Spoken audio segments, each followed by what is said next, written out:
There we go. All right, ladies and gentlemen, I'd like to introduce you to Peter David. He is a comics creator, writer for both television, motion pictures, and animation, uh, and has created a number of very memorable characters from comics. Those of you who saw Endgame got to see Professor Hulk.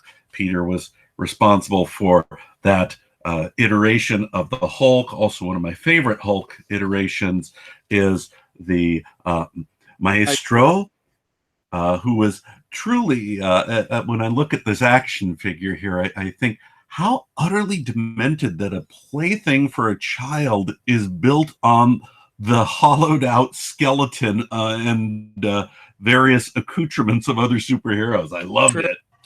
it. And not to be unmorbid, we also have Hook Hand Aquaman, which Harpoon. again was a, a brilliantly fun read. Uh, Peter, we've prepared a few questions for you just about comics and writing in general. Um, with your kind permission, could you tell us what was your training to prepare you for becoming a professional writer? Well, my father was a reporter, and I suppose I was being trained from when I was very young. I'm reminded of a time when I was about 7 or 8 years old, and my father was sent to review a movie. If I'm recalling correctly, it was a Godzilla film. He brought me along, and then we went back to his newspaper office, and he sat down and wrote his. I sat down and wrote my review. And when he read my review, he liked my lead sentence better than he did his own. So he swiped it from my review. He gave me credit for it, but he swiped it. So I had been writing pretty much ever since I was 7 or 8 years old. I mean, people come up to me and they say things like, I want to be a writer. Where do you get your ideas?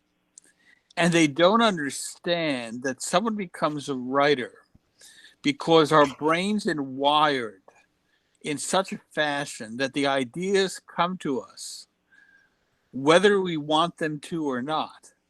And they come with such ferocity and intensity that we are compelled to write them down and then ideally distribute them to as many people as possible with our names attached to it in as large printing as possible. It's just the way we are. One doesn't choose to become a writer. One becomes a writer because not becoming a writer is simply not a choice. How'd you get your start in the industry? In the comic industry, Yes. I worked in the direct sales department.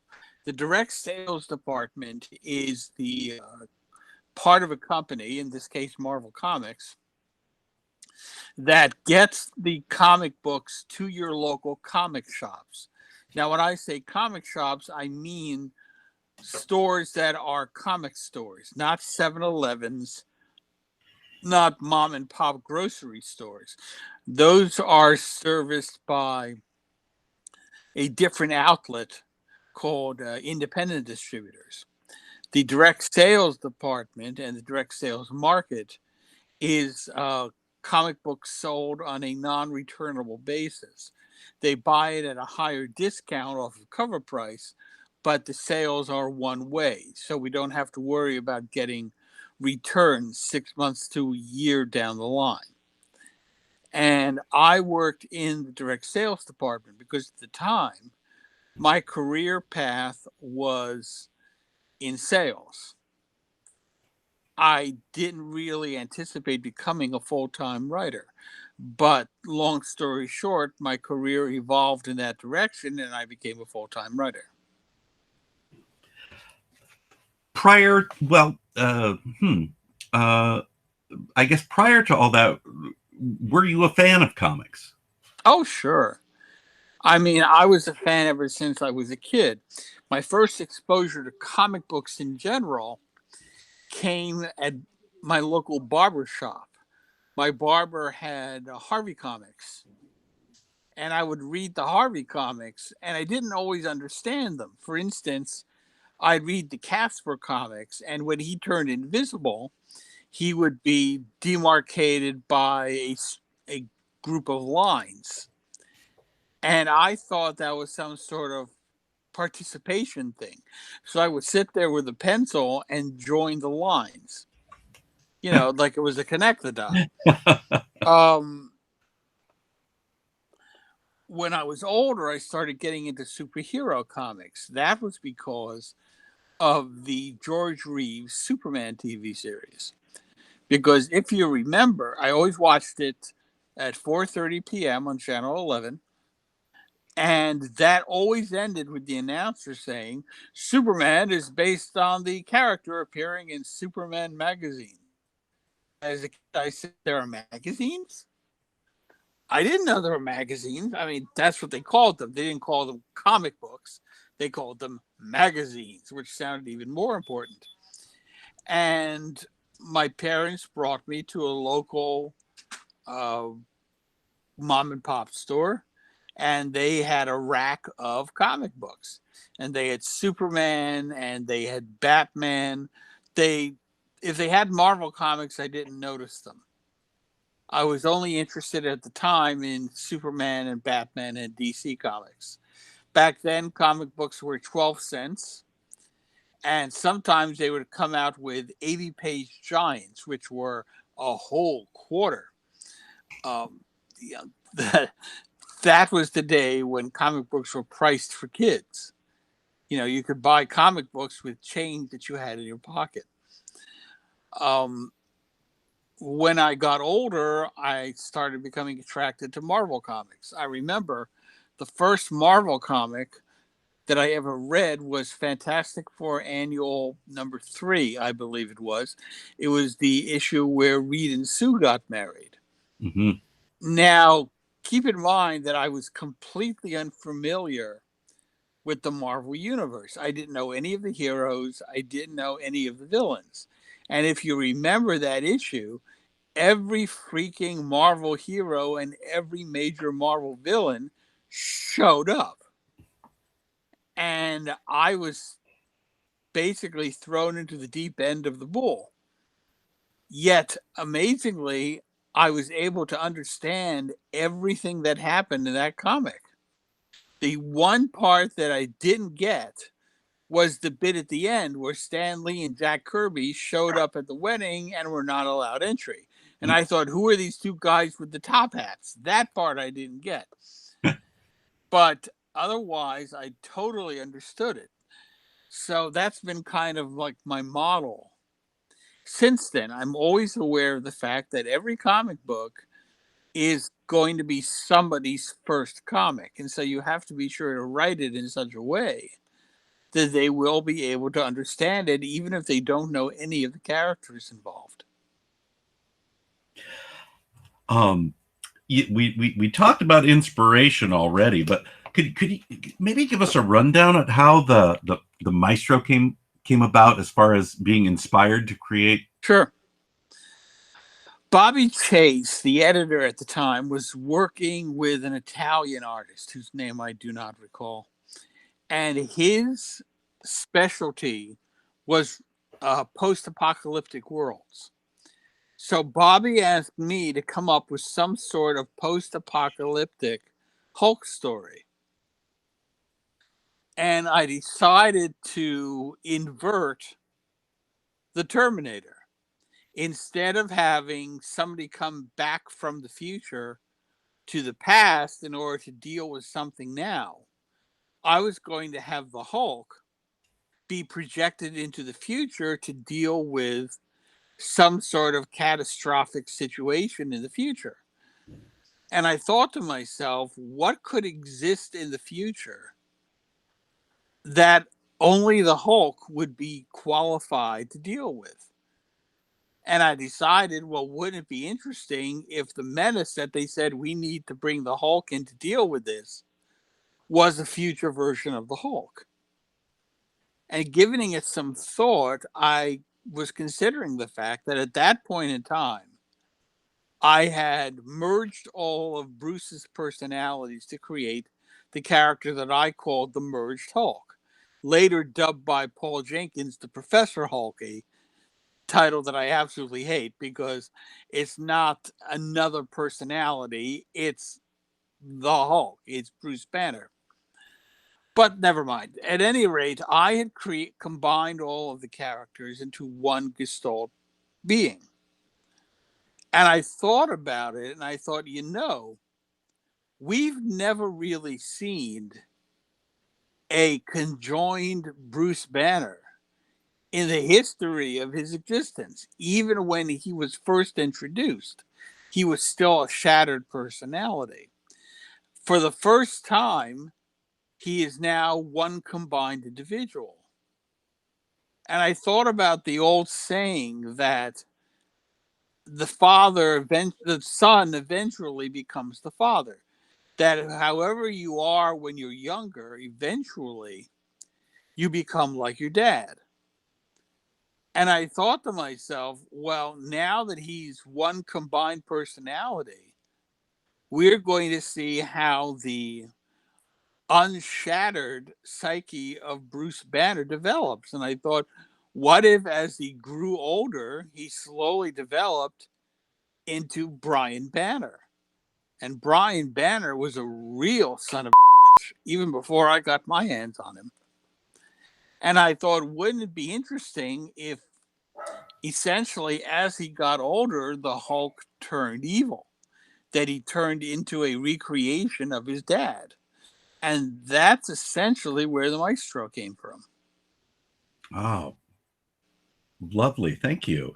Um, which either because I know you've created some titles, you've created characters, and of course storylines for all of those. Which would you rank? I hate the term most, but which would you rank is so highly of enjoyment for just creating? Well, that's kind of like saying which of my kids is my favorite kid. No, I really enjoy everything that I do. I mean, I read an article some years back that said that 85% of the people in this country do jobs that they hate. They do it in order to pay the bills, put a roof over their head, clothes on their back, but they really are not enamored of the jobs that they do. I'm one of the lucky 15% who does a job that he absolutely loves, and I never ever lose sight of that. I mean, if you ask me which which projects of mine I prefer, there's some I like better than others. I mean, if I'm looking at my Hulk work, I really liked Future Imperfect and the way that came out. If we're talking about comic book work in general, I really loved Fallen Angel. Um, Star Trek books, I really like the New Frontier series and Imzadi. Imzadi is probably one of my favorites. Mine too. In fact, I gave it to my girlfriend and she became my wife. So thank you. Excellent. Thank you, by the way. You're welcome. I've actually had people tell me that they used the poem that Riker wrote to Deanna for their wedding vows. And I was kind of appalled by it because it's really bad poetry. I thought that it would be funny to have it be that Riker was just a bad poet. But people fell in love with the poems. And I went, oh, okay. If you really want to make that into your wedding vows, well, God bless you. But, wasn't what I intended. I think that's the fun thing about poetry, of course, is the writer puts in what they think, but then the reader puts in themselves, and that's sure. where that joy comes from. Mhm. Any characters that you've never had a chance to work on that you'd really like to work with? I'd like to work with Doc Savage. I think he's a lot of fun. I wrote a pastiche character of him that saw print in a short story anthology. But I would love to have a shot to work on Doc Savage. Um, I actually skipped a question I have here, Okay. and that is about writer's block. Have you ever suffered from it? And if so, how do you get through it? If I ever have writer's block, I take my bills and I pile them up on my desk, and somehow the writer's block then manages to go away. I can't imagine a better reasoning for that. You've witnessed a lot happening in the world of comics and the industry of comics over the past years. And I know we could write books about how it has changed since. Um, Let me see if I recall. Wasn't one of your first assignments an issue of Amazing Spider-Man? Yes. Yeah, so way back when in the day, um, things have changed dramatically. Well, Any on the other standout? hand, things remain the same. I mean, when I was writing those early issues of Spider-Man, the fact that I, who was a novice, was writing Spider-Man did not sit well with editorial. The attitude was that Spider-Man, being our flagship character, was the guy you worked your way up to. You didn't just start on Spider-Man. Except that none of the editors were interested in giving me chances to work on any other books. The only editor who was interested in my writing was the guy who was editing Spider-Man, Jim Housley, who now goes by the name of Christopher Priest for some reason. Um, and that hasn't changed because within the last 6, 8 months, something like that, J.J. Abrams' son was given a Spider-Man limited series to write, and fandom freaked out. And they all said, no, no, no, no, this guy has no experience.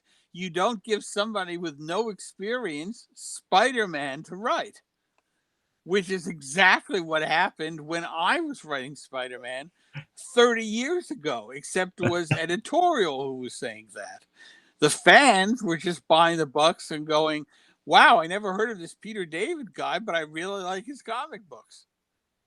Yet now, Well, 30 years later, fandom has turned into Marvel editorial from the 1980s. So it's amazing how much things can change, but still remain exactly the same. oh, absolutely brilliant. What are you working on right now? I'm writing Symbiote Spider Man. Um, Marvel seems to be doing a lot of limited series that they have me writing. And what happens is the limited series really take off and they go, okay, let's do another limited series. So I did Symbiote Spider Man, which is supposed to be a 5 issue thing that's taken off. And then Marvel came to me and said, we want you to do a 5 issue Maestro limited series. And I went, okay.